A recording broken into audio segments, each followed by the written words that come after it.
잠언 1장 10절에서 19절의 말씀을 봉독하도록 하겠습니다. 이익을 탐하는 모든 자의 길은 다 이러하여 자기의 생명을 잃게 하느니라. 아멘. 오늘 이 말씀을 가지고 지혜의 두 번째 시간, 내 생명을 지키는 지혜, 내 생명을 지키는 지혜라는 제목으로 같이 은혜를 나누기로 합니다. 우리는 수많은 선택과 또 결정 속에서 살다 보니까 내가 좀 더 지혜롭게 선택했으면 좋았을 걸, 이런 후회를 할 때가 있습니다. 내가 가장 아쉬웠던 순간들, 참 그걸 선택했어야 했는데 잘못된 것을 선택해서 아쉬움이 아직도 남아있는 사람도 있을 것입니다. 그래서 매일 아침에 일어날 때마다 하나님 저에게 지혜를 주시옵소서, 지혜롭게 살게 해 주시옵소서, 이렇게 기도하는 사람들이 있을 것입니다.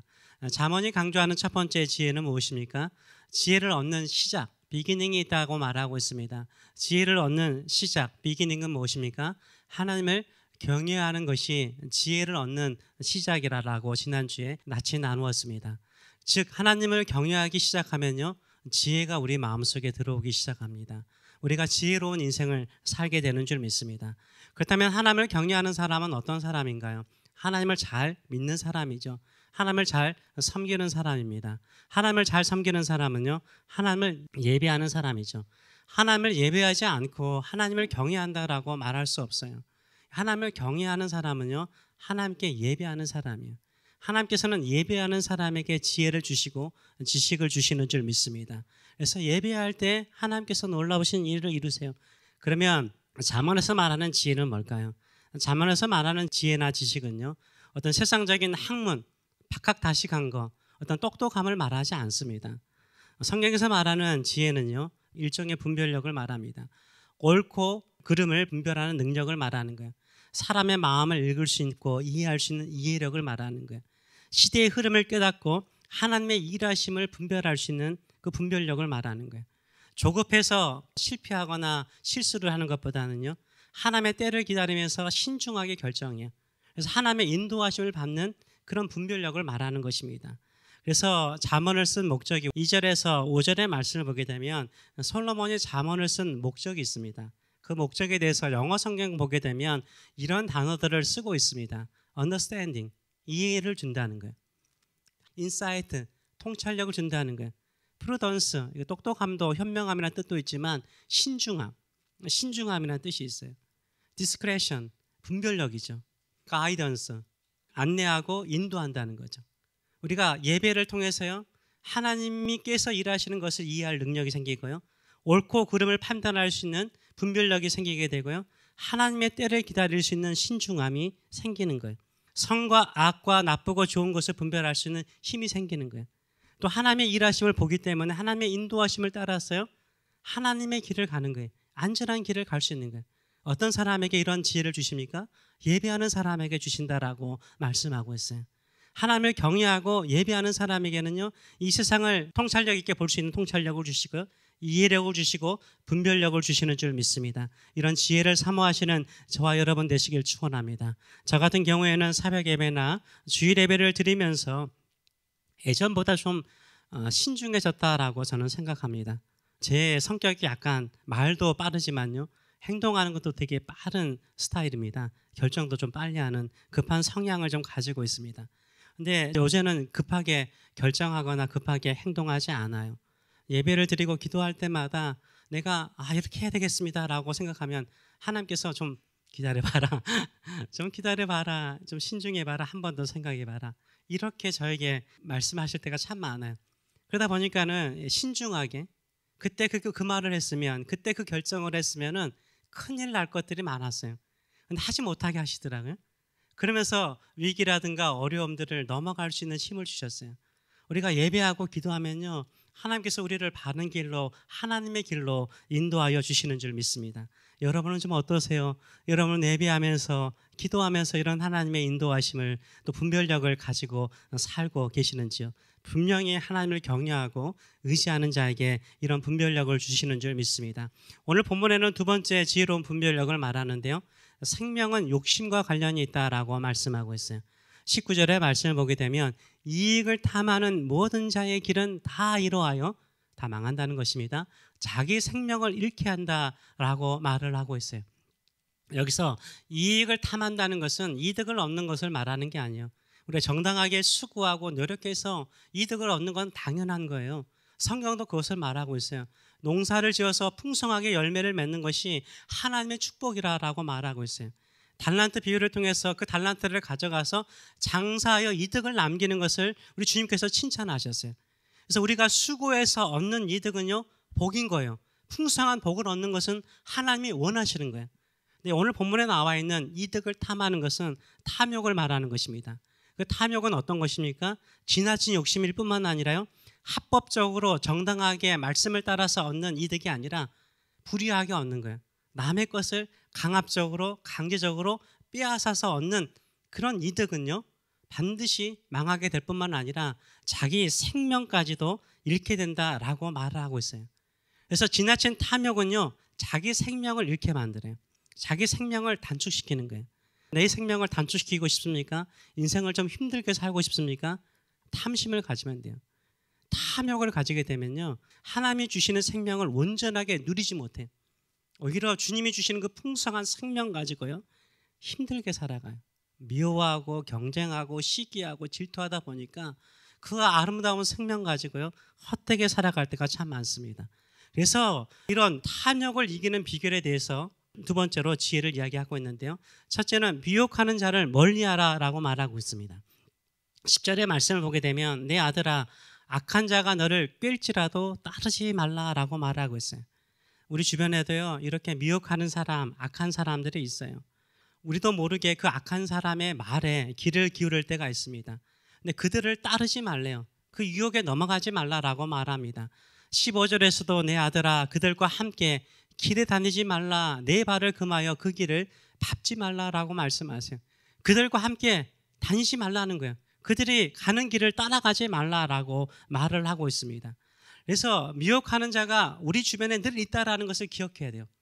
하나님의 뜻을 따라 하나님이 말씀하신 축복의 길을 가지 못하고요, 같이 망하는 길로 가게 만드는 악한 자가 주변에 많아요. 큰 죄를 지어서 감옥에 갇히거나 사기꾼이 되어서 주변 사람들에게 엄청난 피해를 준 사람들이요, 변명 있어요, 없어요? 핑계거리가 있더라고요. 그들도 할 말이 있더라고요. 친구를 잘못 만났대요. 본인이 사기꾼인데도 불구하고 친구를 잘못 만났대요. 본인이 그 사람의 재물이라든가 악한 짓을 했음에도 불구하고 내가 친구 잘못 만나서 이렇게 되었다라고 말을 하더라고요. 친구의 꾀임에 속아서 내가 이런 인생 되었다라고 말을 하곤 합니다. 사업을 망하여서 모든 것이 헛되게 된 사람들도요, 어떻습니까? 동업자를 잘못 만나서 좋은 자의 소리를 내가 잘못 듣고 엉뚱하게 투자해서 망했다라고 말을 해요. 유혹하는 사람들은요, 같이 망하게 만들 뿐만 아니라 우리의 것을 다 빼앗는데요, 이들이 말하는 말은 어떻습니까? 되게 매혹적이에요. 우리의 마음과 우리의 심령을 끌어당겨요. 우리의 뭘 자극하죠? 우리의 욕심을 자극하기 때문인 것입니다. 우리가 인생을 살아가면서요, 너무나 달콤해요. 너무나 달콤한 이야기라든가 조건을 제시하잖아요. 가면 안 돼요. 거기에는 덫이 있어요. 그거를 조심하라는 거예요. 너무 과장하거나 포장해서 말하는 사람의 말은요, 듣지 말래요. 귀를 막으라라고 주께서 말씀하고 있어요. 우리 이 땅에 살아가면서요, 우리 주변에 얼마나 많은 소리가 있는지 몰라요. 세상의 소리죠. 이 세상의 소리에요, 속아 넘어가면 안 돼요. 세상에 망할 때 같이 망하게 하는 것입니다. 그래서 우리는요, 미혹하는 자가 내 주변에 늘 있는 것을 기억하고요, 그 달콤한 소리에 우리의 발걸음을 끊어버리시는 저와 여러분 되시길 축원합니다. 두 번째로는요, 악한 이익을 추구하지 말래요. 악한 이익을 추구하지 말라라고 말하고 있습니다. 미혹하는 사람의 특징은 뭐죠? 탐욕을 자극해요. 우리의 탐욕을 자극해서 같이 부자가 되고 같이 잘 되자 이렇게 말을 한다는 거죠. 이것은요, 제품의 광고들을 보면 알 수 있어요. 우리의 욕심, 우리의 탐욕을 자극해서 우리를 행복하게 만들고 잘 될 것이라고 얼마나 광고하는지 몰라요. 오늘 유혹하는 사람의 말을 보세요. 11절부터 보게 되면 그들이 내게 말하기를 우리 함께 가자, 우리가 가만히 엎드렸다가 사람의 피를 흘리자. 강도짓 하다는 거예요. 죄 없는 자, 까닭 없이 성실하게 사는 사람을 그냥 까닭 없이 이유 없이 원인 없이 그냥 숨어 기다리자가 수월과 같이, 수월은 지옥과 같은 거잖아요. 수월과 같이 그들을 산채로 삼키며 무덤에 내려가는 자들 같이 통으로 삼키자. 한마디로 말해서 뭐예요? 다 빼앗을 때까지 그들 죽여버리자, 이런 말이에요. 13절 말씀 보게 되면 그래서 우리가 뭘 얻자? 온갖 부활을 얻으며 빼앗은 것으로 우리 집을 채우리니 너는 우리와 함께 제비를 뽑고 우리와 함께 전대 하나만 두자, 이렇게 제안한다는 거예요. 우리 한번 집을 가득 보물로 채우고 같이 그 보물을 갖고 쓰자는 거예요. 함께 잘 먹고 함께 잘 살자, 이렇게 말하고 있는 거예요. 한마디로 말해서 죄 없는 사람의 재물을 빼앗고 죽여서라도 다 빼앗아서 우리 집 채우자, 그리고 같이 잘 먹고 잘 살자, 이렇게 말을 하고 있어요. 근데 이 말을 한번 생각해 보세요. 누가 이런 간사하고 나쁜 유혹에 빠질까요? 이게 강도짓하다는 건데, 죄를 짓자는 건데 누가 이런 유혹에 빠질까요? 우리는 쉽게 안 빠질 것이라고 생각하죠. 이렇게 인간적인 강도짓과 같은 일에 안 빠질 것 같은데요, 솔직히요, 많은 사람들이요, 이런 강도짓과 죄 짓는 일에 빠지는 사람들은요, 처음에는 선량한 사람이어서 착한 사람들이었어요. 근데 그들의 욕심을 자극하잖아요. 같이 부자가 되고 잘 살자, 이렇게 하면요, 안 넘어갈 사람이 어디 있어요? 좀 남들 속여서라도 더 많이 벌면 어때? 이렇게 말하면요, 세상 사람들 다 그렇게 살아, 이렇게 말 한마디 딱 들으면 혹하고 넘어가요. 그래, 나도 속임 당하고 나도 그 사람들에게 당했는데 나도 저렇게 살아야지 라고 생각하면서 넘어갈 때가 참 많아요. 특별히 약이라든가요, 이런 제품들 보세요. 좋은 것도 많죠. 근데 그 제품들이요, 꼭 필요한 것인가요? 여러분 집에서요, 그 제품들이요, 얼만큼 써요? 나 자주 쓰면 괜찮아요. 매일 쓰면 괜찮아요. 1년에 한 번 쓰는 것도 있을걸요? 평생에 딱 한 번 쓰는 제품도 있을걸요? 살 때는 그거 짓으면 참 행복할 것이라고 생각하고 샀는데요, 안 쓰는 것도 있어요. 우리가 아플 때마다 약 먹잖아요.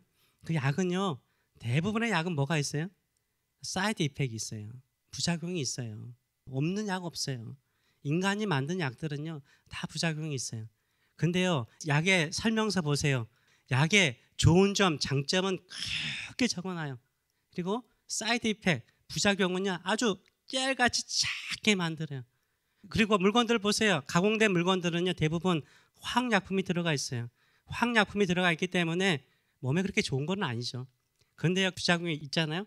그거는 아주 안 보일 정도로, 돋보기로 봐야 될 정도로 아주 작게 적어서요, 그 물건의 안 좋은 부분들은 다 감춰버리고요, 좋은 점만 딱 부각시켜 놓죠. 그래서 우리가 속아 넘어가게 돼 있어요. 이게 세상이 사는 방식이에요. 세상이 우리를 유혹하는 방식이에요. 어느 순간에 우리도요, 강도는 아닌데요, 보이지 않는 영적인 강도가 되어서요, 남을 미워하고요, 시기하고요, 빼앗고자 하는 그런 강도짓과 같은 탐욕에 빠질 때가 있다는 것을 말하고 있어요. 그걸 조심하라는 거예요. 그러면 안 된다는 거죠. 세 번째로 망하는 게 뭡니까? 망할 것을 뻔히 알기 때문에 그 길 따르지 말라는 거예요. 이미 말씀드린 것처럼요, 이렇게 살면 강도짓이라는 거 알아요. 하나님이 기뻐하지 않는 것이라는 거 알아요. 하나님께서 원하지 않는 것이라는 거 알아요. 그럼에도 불구하고 어떻게 해요? 그렇게 해요. 이상하게 따라가요. 흘러가니까 같이 흘러가요. 오늘 본문에 나와 있는 것은요, 우리에게 한마디로 뭘 말하는 것입니까? 착하게 살고 정직하게 살면 하나님이 축복하신다, 이런 내용입니까? 그렇게 생각하지 않아요. 탐심은 하나님이 싫어하는 거죠.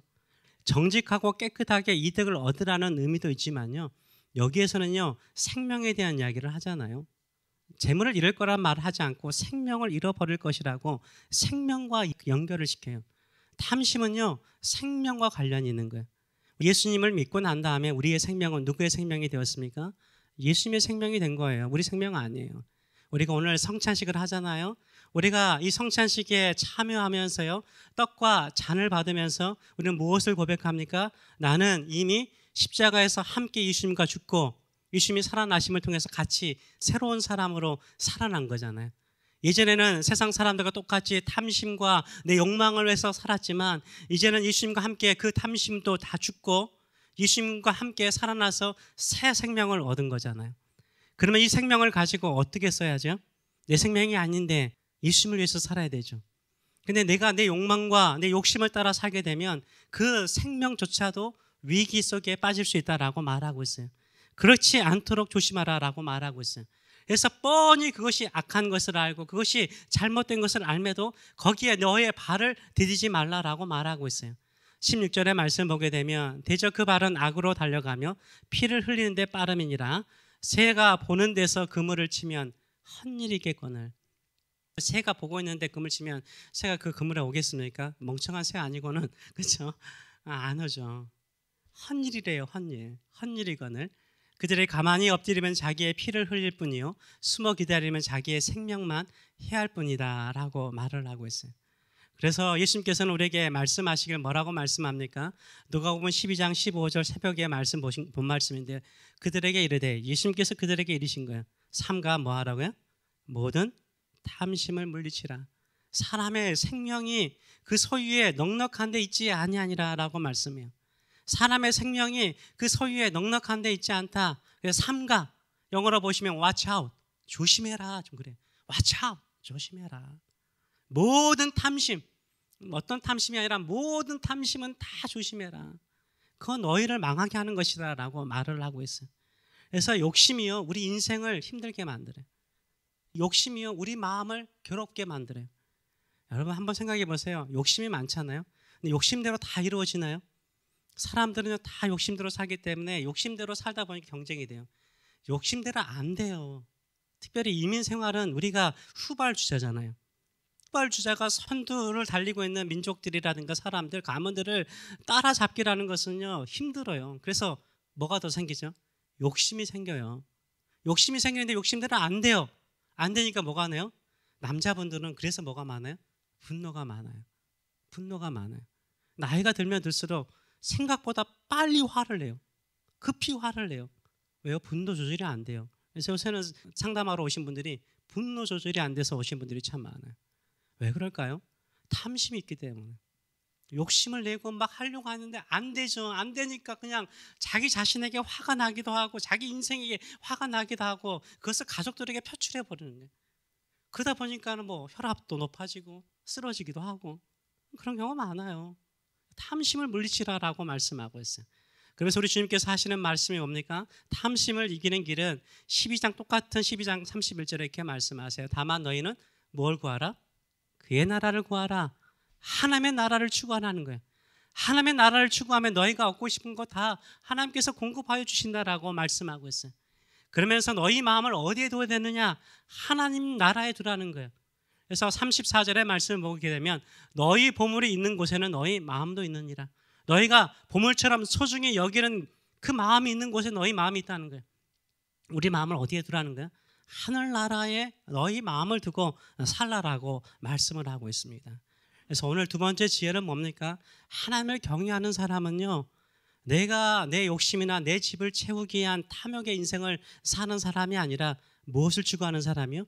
하나님의 나라를 추구하는 사람이에요. 하나님의 나라를 위해서 사는 사람이에요. 내 생명이 내 것이 아니라 주님께서 주신 귀하고 고귀한 생명이기 때문에 이 생명 바쳐서 뭘 하는 거예요? 주님의 일을 하는 거예요. 주의 일에 힘쓰세요. 그게 항상 강조하지만요 나이가 들면 들수록요 모이는 돈이 많나요? 없을걸요. 생각보다 우리가 그렇게 고생했는데 쌓이는 돈은 많지 않아요. 그렇다고 해서 나이가 들면 들수록 더 건강해지나요? 아니죠. 더 병들어 가요. 더 활동하는 게 더 적어져가요. 그러면서 옛날에는 친구들 진짜 많았는데 시간이 흐르면 흐를수록 뭐예요? 친구들 없어요. 이게 다 가르쳐 주는 거예요.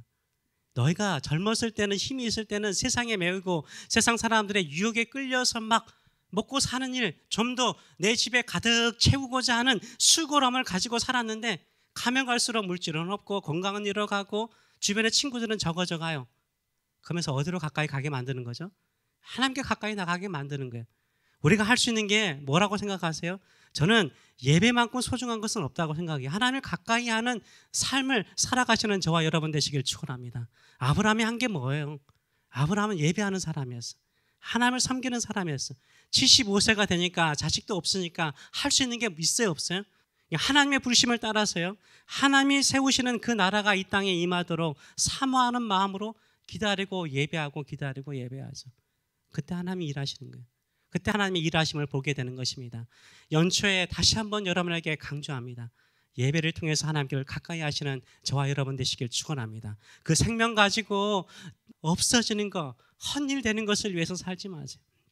정말 자녀들을 잘 되게 하고 싶습니까? 저는 최고예요. 유사하는 기도라고 생각해요. 여러분, 자녀들을 위해서 기도하는 것만큼 얼마나 소중한 건 없어요. 최고의 유사는 기도예요. 그들을 향해서 기도를 쌓아두시는 저와 여러분 되시길 축원합니다. 가끔 너싱홈에 가면 할머니 할아버지들 그냥 누워 있어요. 저는 그분들에게, 예수 믿는 사람들에게 항상 할머니 할아버지가 말해요. 기도하세요. 여기에 있으라는 것은 자녀들을 위해서 기도하라는 시간 주신 거예요.